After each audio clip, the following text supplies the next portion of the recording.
The shuttle had been traveling for 11 days, which was long enough for Ambassador Veya Sorin to have memorized every scratch on the viewport beside her seat, developed a complicated opinion about the recycled air quality in Deck C, and listened to her translator, Aso, rehearse the formal Thessali diplomatic opening address approximately 230 times.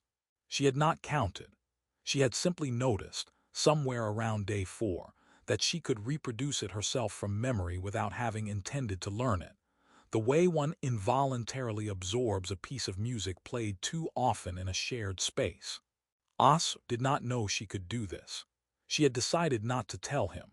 He was rehearsing again now, lips moving in the particular silent way of someone running through something so many times it had stopped being language and become rhythm, become muscle, become the kind of deep-grooved habit that only forms under sustained anxiety. He was standing in the narrow corridor outside his cabin, because the cultural attaché in the next berth had filed a formal noise complaint on day 2, and Aso had adapted by going silent, which Veya thought showed admirable professionalism, and also meant that his anxiety had simply become invisible rather than resolved, which was arguably worse. She watched him through the open cabin door and then looked back at the viewport. The human station had been visible for 2 hours now. It grew slowly, with the particular unhurried quality of very large objects in space, which approach you at the same speed regardless of how you feel about it. It was functional in the way that human structures tended to be functional, assembled with evident competence, expressing no particular opinion about beauty, which Veya did not hold against them. Beauty was a luxury of species that had solved their more pressing engineering problems. The station communicated clearly that the humans were still, on some level, concentrated on the pressing engineering problems, and she respected that. Her own people had gone through an equivalent period. Their architecture from that era was also best described as honest. She had been briefed extensively. 14 documents, a cultural summary, a biological compatibility assessment, breathable atmosphere, tolerable gravity, no significant pathogen exchange risk, and a psychological profile of the human representative she would be meeting, compiled by Accord Intelligence from publicly available materials, which she had read carefully and then read again. His name was Elliot Voss. The profile described him as experienced, measured, and possessed of what the analyst had called, in a phrasing Veya found both vague and oddly evocative, a stubborn quality of attention. She had not been sure what to do with this description, and had filed it alongside the other things she was planning to think about more carefully once the formalities were over. Aso drifted into the doorway. He had the look he always had before a major engagement, professionally composed on the surface, with something underneath the surface doing something considerably less composed. He had been the Accord's finest Thessali standard interpreter for 9 years. He had translated for 6 ambassadors across 3 star systems and had never, to her knowledge, made a significant error. He was excellent at his work. He was also, clearly, afraid of failing at it in front of her, which she understood, and afraid of failing at it in front of history, which she understood even more. She said, "You have prepared well," he said. "I have prepared so thoroughly that I occasionally feel I may have looped back around to being unprepared again." She considered this. It seemed to her an extremely accurate description of a particular variety of human experience that the Thessali language had a single word for, which she decided not to share because it would require explanation, and they were 40 minutes from docking. She turned back to the viewport. The station's docking lights had begun their slow rotation, a rhythm that was, she thought, almost biological in its patience. The third frequency of her voice, the resonant layer, the one no human throat could replicate, moved in her chest like a current finding its direction. She was ready. Aso was ready. Neither of them knew yet that they were about to walk into a room where ready meant something neither of them had prepared for. The conference room had been prepared by someone who had clearly read the Thessali cultural briefing documents very carefully, and then made a series of decisions, that were individually reasonable and collectively expressed a kind of desperate goodwill that Veya found both touching and slightly exhausting. There were plants, real ones. Someone had ordered real plants for a station that was not primarily a botanical facility, and positioned them near the window with the careful placement of a person who had consulted a document about Thessali aesthetic preferences, and then done their sincere best with what was available on short notice. One of the plants was slightly wilted, which had the effect of making the whole arrangement feel more honest, and Veya decided she preferred it that way. As had checked his equipment 4 times between the docking bay and the conference room door. She knew because she had counted, not intentionally, but in the way that you count things when you are in the business of noticing everything and have not yet found a way to turn that off. He checked it a 5th time in the corridor outside, with the focused expression of a person who understands that checking it a 6th time will cross a threshold from thoroughness into something his professional dignity cannot afford. And so he stopped at 5 and straightened his jacket, and positioned himself at her left and slightly behind, in the precise configuration that the Accord's diplomatic protocol designated for interpreters who were present as instruments rather than participants. She appreciated his precision. She did not say so. There was a particular kindness in not saying so, in letting the competence simply exist without commentary, and she had learned this early in her career from a senior ambassador who had told her once, in the old formal register, that the loudest thing a diplomat ever says is what she chooses not to.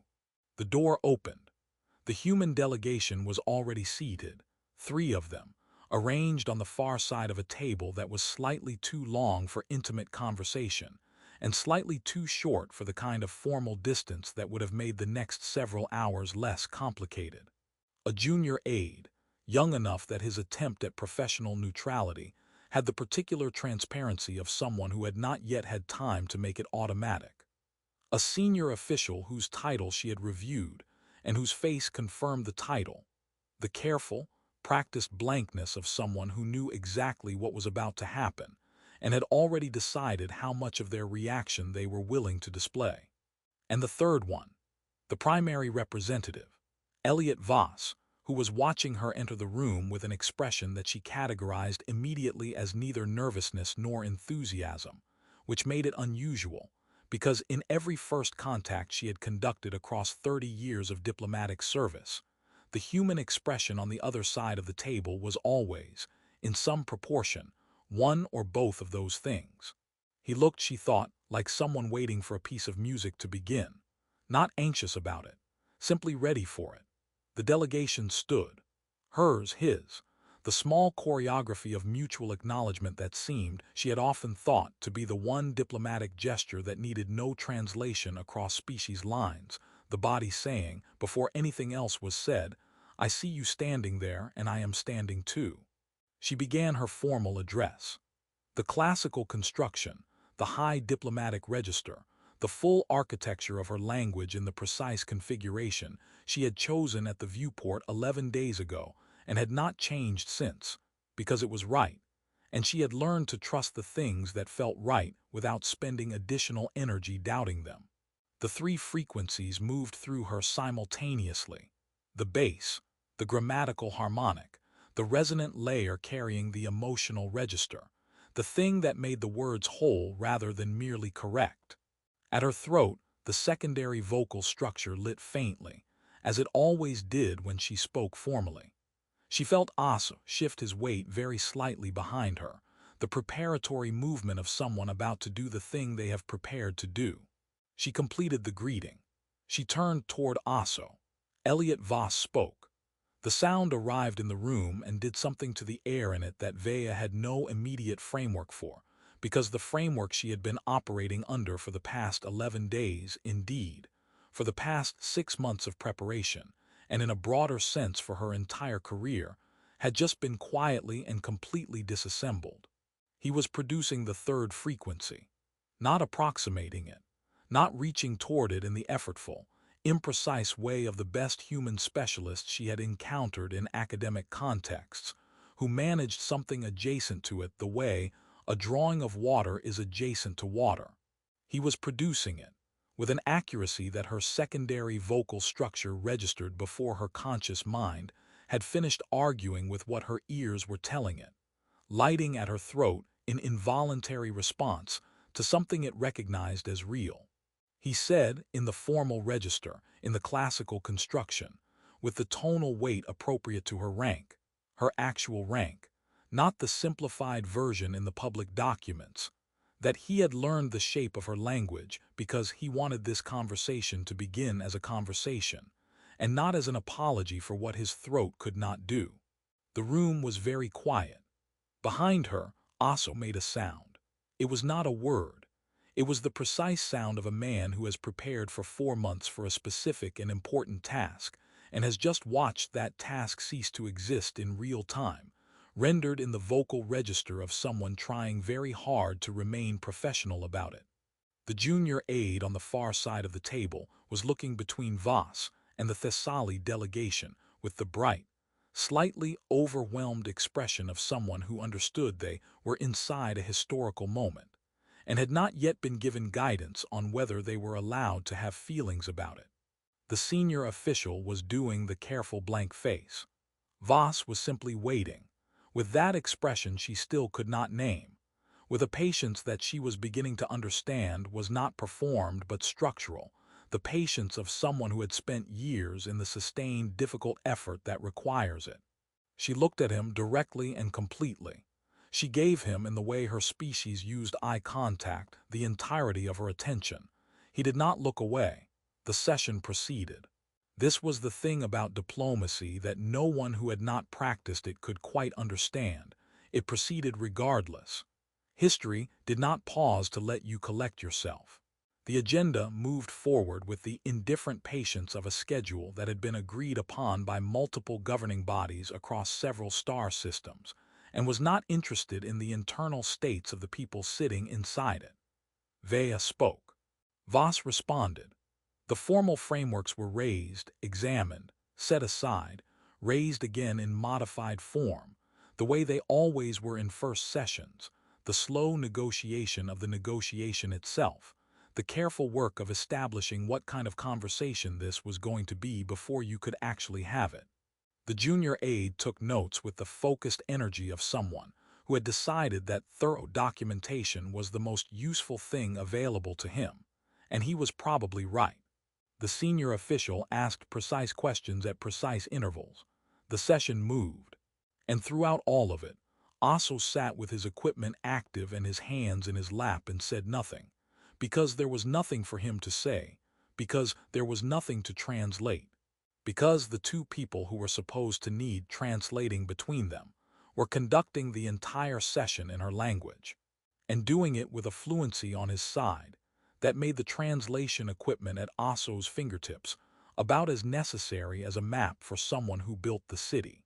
At one point, during a technical exchange about communication relay protocols, Voss reached for a standard term because the Thessali equivalent was, as she explained, a compound construction approximately 9 words long that contained 3 embedded subordinate clauses, and a grammatical qualification that existed because Thessali legal language had, at some point in its development, decided that the concept of approximately was philosophically unsatisfying and needed to be replaced with something more honest.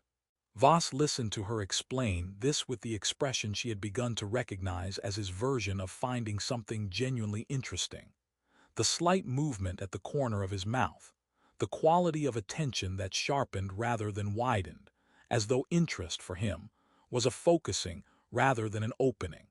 Then he said, in standard, that he appreciated a language that had decided to have an argument with ambiguity and win. And she said, in Thessali, that they had not entirely won, which was why the clause existed. And he said that sounded about right for any argument with ambiguity.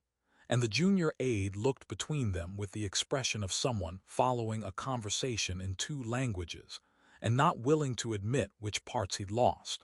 Aso wrote this exchange down in his notes. He was not sure why. It was not his job to take notes.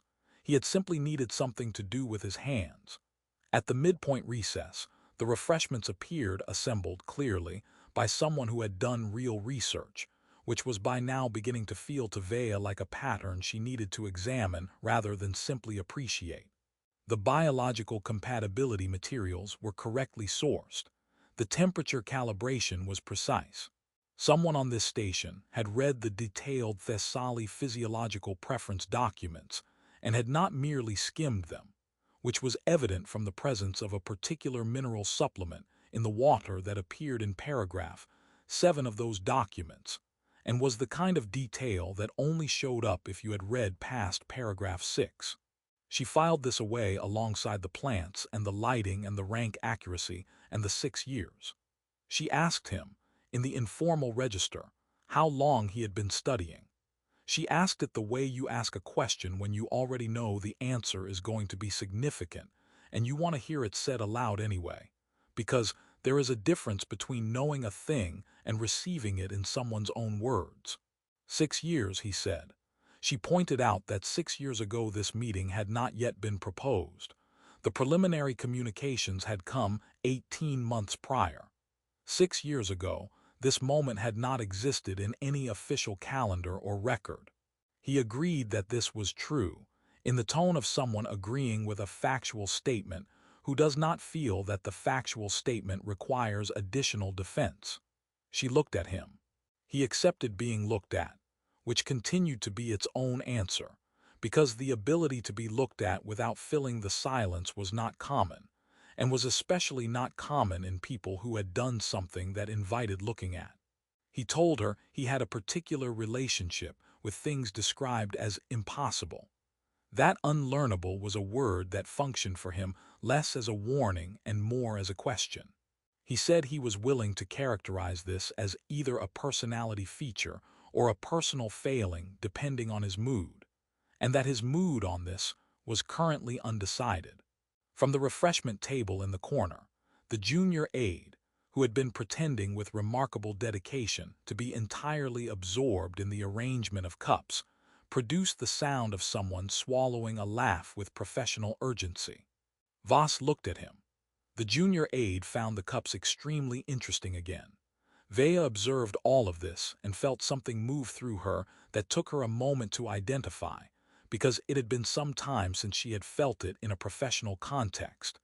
The particular quality of ease that happens when you are in a room with people who are not performing being in the room.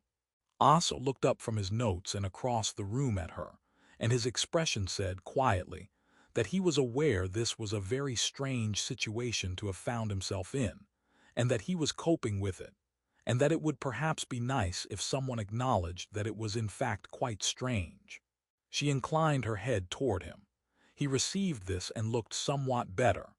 Outside the viewport, the station's operational cycle continued its slow rotation, lights moving in the patient rhythm of a system that did not concern itself with what was being decided within it.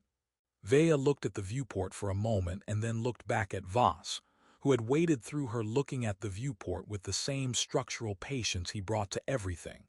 And she understood, with a certainty that arrived without announcement, that she was not done asking him questions, that the questions were, in fact, only beginning, and that this, for the first time in a very long time, felt less like the opening of a diplomatic process and more like the opening of something she did not yet have the right word for, which in Thessali was not an absence but a specific state, the name for a meaning that was still becoming itself. The agreement was signed the following morning. Both copies, one in Standard, one in Thessali, were placed side by side on the table, and the Thessali text was in the classical form because Veya had insisted on it the previous evening, with the particular quiet firmness that her staff had learned over the years to recognize as a position that was not going to move regardless of how the conversation around it was arranged. The classical form lasted. The modern simplified version was practical and accessible, and would be perfectly legible to any Thessali administrator who needed to process it, and she wanted none of those things. She wanted the version that was written for centuries, not departments. Aso had spent the previous evening in consultation with the Accord's legal liaison regarding his contract. specifically the clause concerning successful deployment of translation services in first contact engagements, and whether successful deployment required the actual deployment of those services, or whether presence, preparation, and the demonstrated readiness to deploy constituted a form of success that the clause's authors had perhaps not anticipated needing to define. The legal liaison had reviewed the clause, reviewed it again, and informed Aso that the matter was genuinely ambiguous and would require a formal ruling from the Contract Review Board, timeline to be determined. Aso had received this with the resigned philosophical composure of a man who had spent 9 years working in a language full of ambiguity and had apparently not yet developed immunity to it. Veya had found this funny. She was still finding it funny the next morning, which she managed with the professional control of 30 years of diplomatic practice. Which was to say, the amusement was entirely invisible unless you knew where to look. And Aso knew where to look, and at one point during the pre-signing formalities, their eyes met across the room, and she saw that he was managing the same thing, and they both looked at different walls for several seconds. And the junior aide noticed and made his sound, the one he made when something was funny and his professional context had not yet issued him a permit for it. And Voss, standing beside her reviewing the final document language, glanced at all three of them with an expression that said he understood the shape of what was happening even without the specific content, because he had that quality, the quality of reading a room without requiring a translation of it. She had been thinking about that quality. She had been thinking about it since the moment she had walked into the conference room and found an expression on his face that she had no ready category for, and she still did not have a perfect word for it, but she was closer. In Thessali, there was a construction, old, from the classical period, the same period whose grammar he had studied deeply enough to use correctly, that described a person who looks at difficult things without first deciding what they are. Not naivety, not the absence of assumption, something more active than that. The choice, continuously renewed, to let the thing in front of you be what it actually is before you name it. Her language had a word for it because her people had understood at some point long ago that this was rare enough to name. She had not told him this yet. She was considering when to. The signing took 20 minutes, which included the formal attestation sequence, the exchange of the physical documents, and a moment of silence that no one had planned but that arrived anyway, the way silences do when something has actually happened rather than merely been scheduled. The junior aide looked like he was trying very hard not to appear moved and was not entirely succeeding. The senior official wore the expression of someone who had known this was coming for some time and was allowing herself, now that it had arrived, a small and private satisfaction. Voss signed his name in standard, and then, below it, in Thessali script, not the transliteration, the actual script, the one that required knowing not just the characters but the directional logic of how they connected. Because Thessali writing was not linear in the way standard writing was linear, but moved in a pattern that reflected the three-frequency structure of the spoken language, each character carrying its grammatical and resonant layers in its shape, as well as its sound. She looked at his signature for a moment longer than was strictly necessary. She signed her own name beside it. The secondary structure at her throat lit briefly as she did, a reflex she had never been able to fully account for, as though the act of committing something to a record activated the same system as speech, as though her body understood that a name on a document was also a kind of frequency, a statement sent into a medium that would carry it further than the room. After, in the reception period that protocol designated for the gradual relaxation of formality, and which in practice meant everyone ate things and slowly became more like people, she found herself at the viewport again. It had become, she noted, a habitual location. There was something about the particular view from this specific window, the slow movement of the station's lights against the fixed patience of the stars, that made it easier to think. He said that it had taken him 8 months to get the directional logic consistent. That for the first 6 months it had looked, he was told by his language materials, like someone had attempted to write Thessali while experiencing significant turbulence. She said, "Your first sentence did not sound like turbulence." He was quiet for a moment. The system's sun had shifted in the slow, patient way of stars, and the light through the viewport was different from the light of the previous days, warmer or more direct, or simply changed in the way that all things change when you have stopped moving through them quickly enough to notice. He said, "I practiced that sentence for 2 years before I let it be the first one." She received this and held it. 2 years of a sentence. Not the language was 6 years. 2 years of a single sentence, the first one. The one that could not be taken back once it was spoken. The one that would be, whatever else happened, what she heard first from him. She thought about what it meant to treat a beginning with that quality of attention. To understand that a first sentence echoed, and to spend 2 years making sure the echo was worth the room it was going to travel through. She told him there was a word in the classical Thessali for the quality he had. The one she had been trying to name since the conference room. The one that was not naivety and not patience exactly, but the thing that made both of those possible. The continuous choice to let what you are looking at be what it is before you decide what to call it. He asked her what the word was.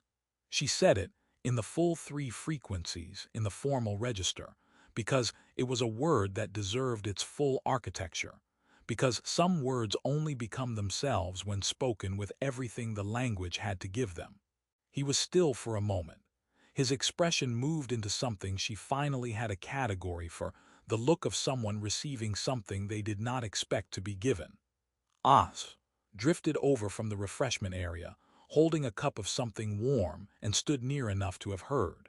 He looked into his cup for several seconds with the expression of a man conducting a quiet reconciliation with the fact that the most significant linguistic exchange of this entire mission had just occurred without him. In a word he was fairly certain was not in any of his preparation materials. Then he looked up, and his expression changed into something more genuine, more settled, the expression of someone who had done the math on a strange situation and arrived at an answer he could live with. He raised his cup toward her. A small gesture, human in its form, meaning something close to, "Here is to the thing that came next after all." She looked at him, the formal acknowledgement, the inclined head that meant noted and valid, and let it carry, beneath its formal surface, everything else it needed to carry. The acknowledgement that he had been ready. That readiness had its own value regardless of whether it was called upon. That the months of preparation, the silent corridors, the 5 equipment checks between the docking bay and the door, the contract clause that was still awaiting its formal ruling, all of it had been part of what made the room what it was, and the room had been what it needed to be. She turned back to the viewport. Voss was still there, looking at the same stars she was looking at, not filling the silence, not requiring it to be filled. Outside, the station's docking lights completed their slow cycle and began again, patient and unhurried, the rhythm of a system that would still be turning long after the documents on the table behind her had become history. She had come here expecting a beginning weighted with the difficulty of being understood across a gap that she had, over 30 years, made a kind of peace with not fully crossing. She was leaving with the understanding that sometimes the gap closes from the other side. That sometimes the most profound thing waiting for you at the end of 11 days of travel is not the agreement, not the signed names in 2 scripts, not the plants someone had ordered with honest good intentions, but the evidence, carried in a single sentence spoken in a language that was supposed to be unlearnable, that someone had decided the distance between 2 people was worth the full cost of crossing.